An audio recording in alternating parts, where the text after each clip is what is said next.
500 సంవత్సరాల్లో వచ్చిన భారీ వరదలు 29 లక్షల క్యూసెక్కుడు తట్టుకున్న కాళేశ్వరం ప్రాజెక్టు, మేడిగడ్డ బ్యారేజు ఏమాత్రం వరద లేని సమయంలో ఎట్లా కూలిపోతుంది? ఎట్లా ఒక్క పిల్లరే, అది కూడా ఒక్క పిల్లర్కి ఎట్లా డ్యామేజ్ అవుతుంది? దాని మీద నేషనల్ డ్యామ్ సేఫ్టీ అథారిటీ ఏమీ మాట్లాడలేదు. నేను ఎందుకు ఈ కంట్రోల్డ్ ఎక్స్ప్లోజన్ గురించి చెప్తున్నా అంటే, ఇదే సమయంలో ఉక్రెయిన్ రష్యా మధ్యలో జరుగుతున్న యుద్ధంలో భాగంగా కకోవ్కా అనే ఒక డ్యామ్ను, 50 సంవత్సరాల డ్యామ్ను దుండగులు కంట్రోల్డ్ ఎక్స్ప్లోజన్తో పేల్చేసారు. 100 మంది చచ్చిపోయారు. రష్యా ఉక్రెయిన్ మీద అభాండాలు వేస్తుంది, ఉక్రెయిన్ వచ్చేసి రష్యా పేల్చేసిందని చెప్తున్నది. 100 మంది చచ్చిపోయారు ఆ డ్యాము పేల్చేయడంతో.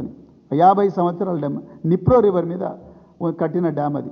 ఇప్పటి వరకు కూడా ఎట్లా పేల్చేసిందో తెలియదు, కానీ పేల్చేసిందని ఎక్స్పర్ట్ చెప్తున్నారు. నిజానికి మహదేవ్పూర్ పోలీసులు కానీ లేకపోతే భూపాలపల్లి పోలీసులు కానీ వెంటనే చేసిండాల్సిన తర్వాత అయినా ఆ పిల్లర్ల శాంపుల్స్, అక్కడ ఉండే భూమి శాంపుల్, అక్కడ మీటర్ రీడింగ్స్, డ్యామ్లో ఉండే రకరకాల ఇన్స్ట్రుమెంటేషన్ రీడింగ్స్, అదేవిధంగా సీస్మిక్ డేటా, అంటే భూకంపం ఏమైనా ఒక మైల్డ్ తక్కువ తీవ్రత ఉన్న భూకంపం ఏమైనా వచ్చిందా అన్న డేటా, అదేవిధంగా కాల్ డీటెయిల్స్ అందరివి తీసుకోవాలి. అసాంఘిక శక్తులు, ఈ అసాంఘిక శక్తులు ఎవరై ఉండొచ్చు? రేవంత్ రెడ్డా, బండి సంజయ, లేకపోతే గంగాపురం కిషన్ రెడ్డా? వీళ్ళ మొబైల్ ఫోన్స్ ఏంటి? వీళ్ళ అనుచరుల మొబైల్ ఫోన్స్ ఏంటి? వీళ్ళ టవర్ లొకేషన్స్ ఎక్కడున్నాయి? అక్కడ ఎవరెవరి మొబైల్ ఫోన్స్ ఆపరేట్ చేసినా ఆ రోజు మొబైల్ ఫోన్ అంటే మరి మీకు 360 డిగ్రీస్ ఉంటాయి.